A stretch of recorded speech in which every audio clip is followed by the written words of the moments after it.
मुख्तसर उसको cut short कर दूं, क्योंकि अब लोग ये कहते हैं कि मैं ये कहानी इसलिए सुनाता हूं कि मैं लोगों की हमदर्दी लेना चाहता हूं। उसका जवाब तो मैं बाद में दे दूंगा, लेकिन ये इसलिए बताना जरूरी है कि अक्सर लोग कहते हैं, ये भी आपको बता दूं बहुत ईमानदारी से, कि जब मैंने इस्तीफा दिया था तो MIM के भाई भी मेरे घर आए और बात तो मुझसे कहा, लेकिन हम ईमानदार लोग, और मैंने उनसे बहुत हाथ जोड़ करके कहा, MIM ही नहीं बल्कि और भी एक दो दल के लोग आए थे। मैंने कहा भाई देखो, मैं एक वसूल का आदमी हूं, एक नेता से मेरी मुलाकात होगी, मुझे जलील मत करो, अगर मैं मुकर गया अपनी बात से तो बहुत जिल्लत हो जाएगी, मुझे रहने दो। तो बहरहाल अक्सर लोग मुझसे पूछते हैं कि यार आप MIM में क्यों आ गए, उसका मैं जवाब देना चाहता था कि जब ये घटना हुई और जब इस बड़े लेवल पर मेरी बात होने के बाद और लगभग 70-80 दिनों तक मुझे बार बार ये बताया गया कि आपका फाइनल है, आपका नाम है, आपका टाइप हो गया, आपकी लिस्ट निकलने वाली है, और जब नतीजा आया तो उससे अलग आया। ये भी बड़ी अजीब बात थी कि मुझसे यहां तक कहा गया, और वो भी किसी और नहीं नेता के मुंह से निकला। मैंने पूछा कि सर आप मुझे कहां से लड़ाएंगे, तो मुझे ये कहा गया कि आप मुबारकपुर के विधायक हैं। मैंने कहा सर मैं वहीं से लड़ना चाहता हूं। उन्होंने कहा कि उसमें तो कोई मसला ही नहीं है, हम तो वहां 2 बार 4 बार लड़ा के हार चुके हैं, अगर आपको कोई जरूरत हो तो हम किसी और दूसरी सीट से भी लड़ा दें। लेकिन मैं ये बात इसलिए बताता हूं कि मैं अक्सर लोग कहते हैं कि भाई एक बैग आ जाने की एक वजह कि मैं किसी भरोसे, किसी उम्मीद पे, किसी की दिलाई हुई उम्मीद को लेकर के बैठा हुआ। और एक बात याद रखना, दुनिया में धोखा खाना बुरी बात नहीं है, किसी को धोखा देना बुरी बात। मैंने कोई गुनाह नहीं किया।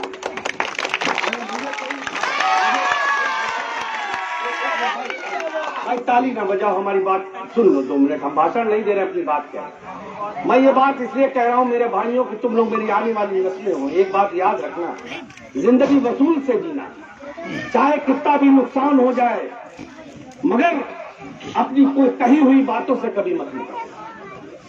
मैं हमेशा कहता हूं इस बात को, और आज भी कहता हूं जब मुझसे लोग कहते हैं कि भाई मेरा क्या गुनाह, अगर गुनाह है तो सिर्फ इतना है कि मैंने अपने कुछ दोस्तों पे और कुछ बड़े नेताओं पे भरोसा कर लिया, यही मेरा गुनाह है।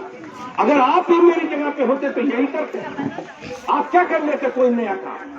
भाई आपसे अगर कोई कहता, अगर इतना बड़ा देश का नेता कह देता कि आप मेरे साथ रहेंगे, मैं आपको लड़ाऊंगा, हमारे साथ जो साहब गए उन्होंने कुछ कहने लगे तो उन्होंने कहा कि नहीं ये हमारे मददगार हैं, आप छोड़िए इनका क्या परिचय बता रहे हैं, तो इसके बाद कोई शक सुबह नहीं रह जाता है कहीं। और मैं इसलिए आपको ये बात बता रहा हूं, हेलो, हाँ मेरी आवाज तो चल रही, छोड़ो लाइट का कोई बात नहीं। और इसलिए मैं ये बात आपको बता रहा हूं कि अब मैं उस मुद्दे पे आता हूं कि मैंने MIM क्यों ज्वाइन कर लिया। सच्चाई ये है, मैं हमेशा सच बोलता हूं। जब ये घटना हो गई तो मैं बड़ा हताश और निराश हो गया था, मायूस भी हो गया। अब मैंने सोचा कि चलो शायद अल्लाह की यही मर्जी रही हो कि मेरी विधायकी या मेरी जो एक पॉलिटिक्स का वो है, शायद अभी अल्लाह की मर्जी नहीं है कि मैं चुनाव लड़ूं, मैं चलो आराम कर लेता हूं या मैं अपने कामों को और कुछ कर लेता हूं। और मैं मायूसी का शिकार था, मैं झूठ नहीं बोलता। लेकिन फिर एकाएक मेरे कई दोस्तों ने, पहले मुझे 2-3 दलों ने कहा कि आप हमारे से लड़ लीजिए, एक और दल ने भी कहा कि आप हमारे से लड़ लीजिए। मैंने अपने दोस्तों को भी बताया कि देखो भाई अब ये हालात हो गए हैं, और अगर तुम लोग कहो तो इनमें से कोई देख लूं, वरना छोड़ देते हैं, बाद में देख लेंगे। फिर दूसरे दिन मुझे एकाएक सैकड़ों फोन आए और मेरे साथियों ने कहा कि गुड्डू भाई आप जो है एक बार MIM के बारे में क्यों नहीं सोचते, कब तक हम लोग दूसरों का लेके दूसरे का हम लोग कब तक खिलाएंगे। एक साहब ने यही लफ्ज बोला कि दूसरे का बाबू हम लोग कब तक खिलाएंगे। तो उसके बाद फिर मैं उस पर सोचने लगा, तो बहरहाल मेरी इस पार्टी की बड़ी जो लीडरशिप सबसे टॉप है उस पर बात हुई, और उन्होंने मुझे एक बात कही तो मुझे उनकी बात बहुत समझ में आई। उन्होंने कहा कि यही बात मैं देश के कोने कोने में घूम करके कहता हूं और सबको अपनी मिल्लत को ये समझाने की कोशिश करता हूं कि भाई इसको आप लोग समझिए कि हम इस देश में 15% और इस प्रदेश में हम 20%। हमारी राजनीतिक औकात ये है कि हमारे बड़े से बड़े नेता को मिनटों में चाहे जो चाहे जलील कर, और कोई बोलने वाला नहीं। हम एक ऐसी जमात है जिसके साथ बगल में मंच में बैठने से भी लोग परहेज करते हैं। सच्चाई यही है, हमारा नाम लेने से परहेज करते हैं। अभी अगर कोई बात हो जाए इस मिल्लत की, तो आप समझिए कि इस देश में बहुत कोई ऐसा नेता नहीं सिवाय एक नेता ओवैसी साहब को छोड़ करके जो इस नाम को सीने से सीना चौड़ा करके कह दे कि नहीं ये बात नहीं, ये बात है। और जिसको हमारी मिल्लत नेता मानती है, अभी एक मसले पर उनसे मीडिया ने पूछा, एक कोई निकाब का उसका मसला था, तो उन्होंने कहा मुझे तो सुना ही नहीं। मतलब हमारी मिल्लत उसको नेता मानती है जिसको हमारे मसले सुनाई ही नहीं देते।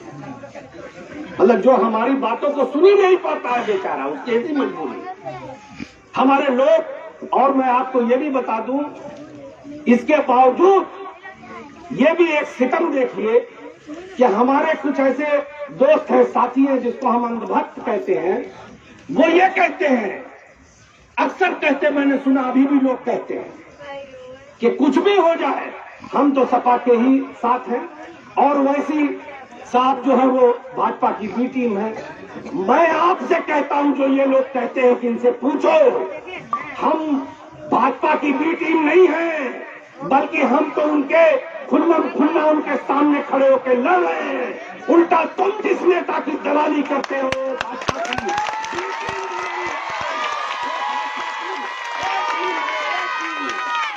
ए टीम है, वो भाजपा की बी टीम ही नहीं है। और वो कैसे ए टीम है वो मैं बताता हूँ। पार्लियामेंट की प्रोसीडिंग खड़े होकर देख लो। इन्हीं के पिताश्री ने पार्लियामेंट में कहा कि मोदी जी हम आपको आशीर्वाद देते हैं, आप दोबारा प्रधानमंत्री बने।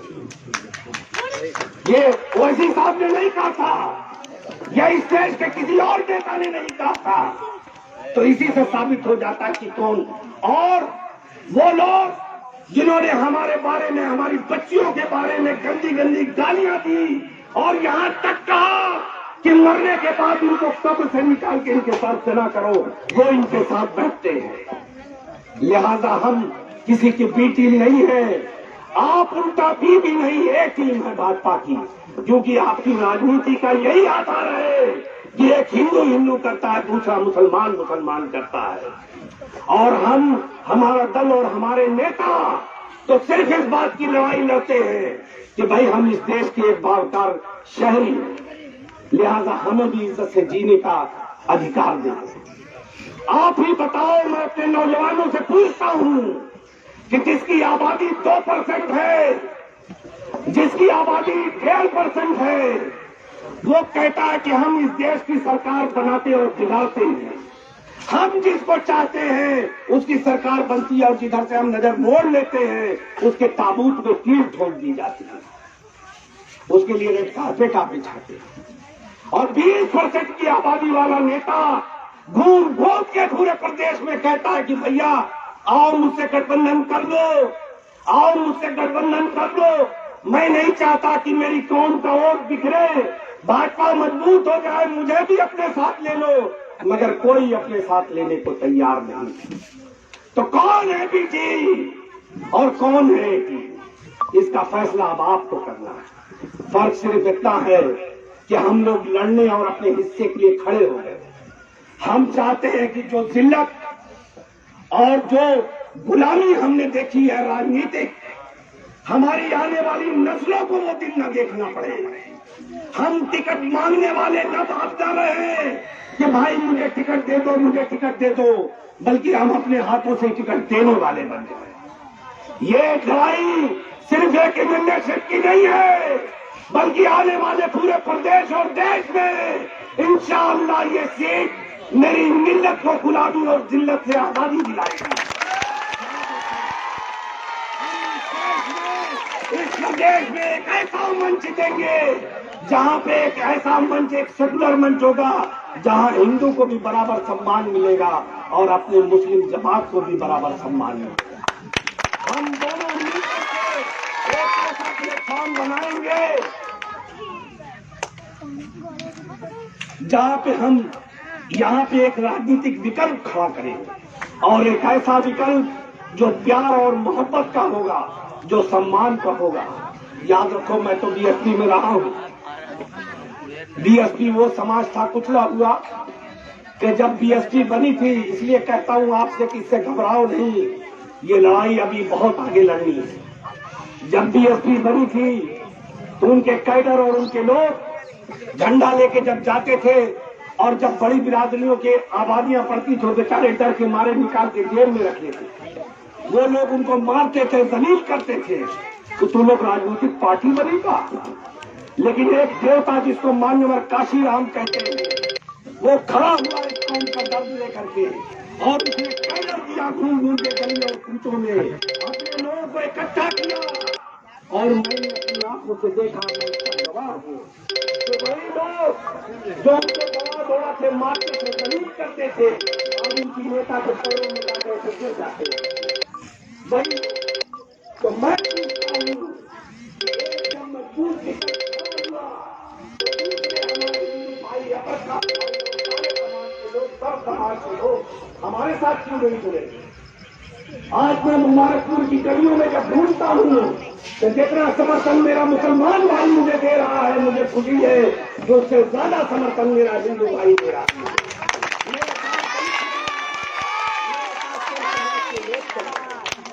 कहीं हम एक ऐसा राजनीतिक मंच बनेगा, कहीं हम अपने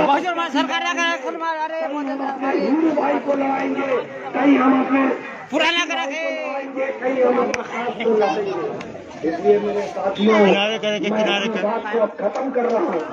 हमें किसी के भरम में नहीं आना है।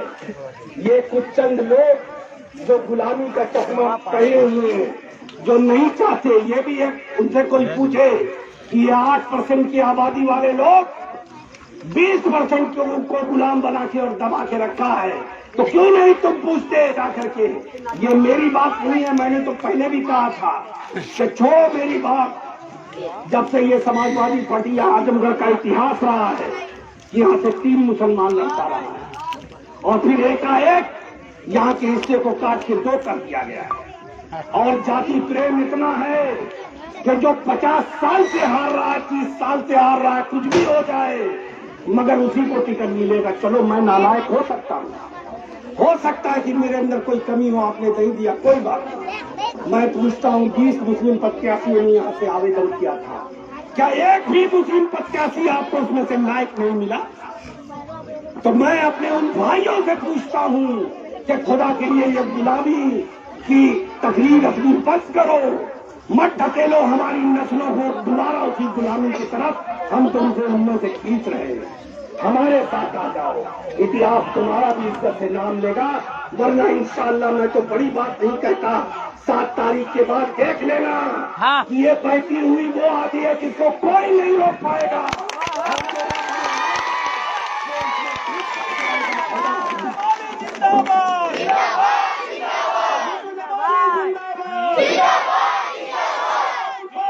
आगे जा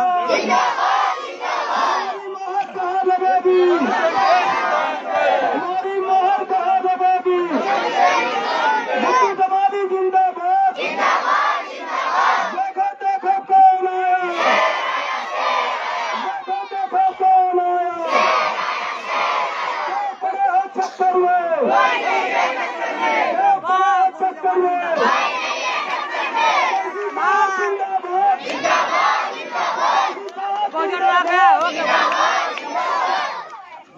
जामने लगा जल्दी पीछे बात है। देखो देखो शेर आया, देखो देखो कौन आया, कुट जमाली जिंदाबाद।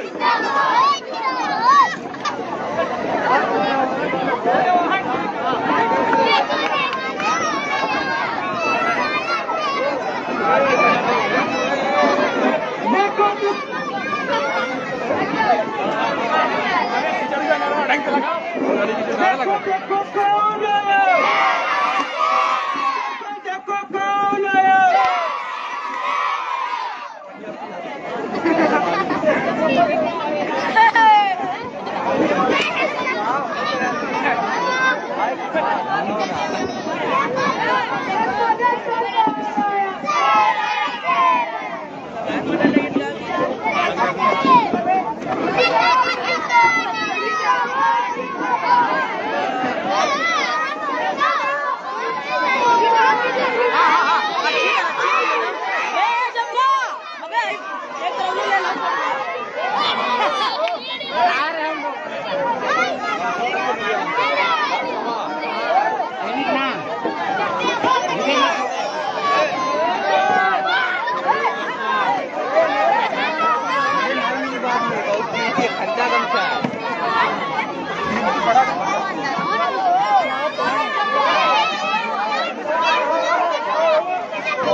Hot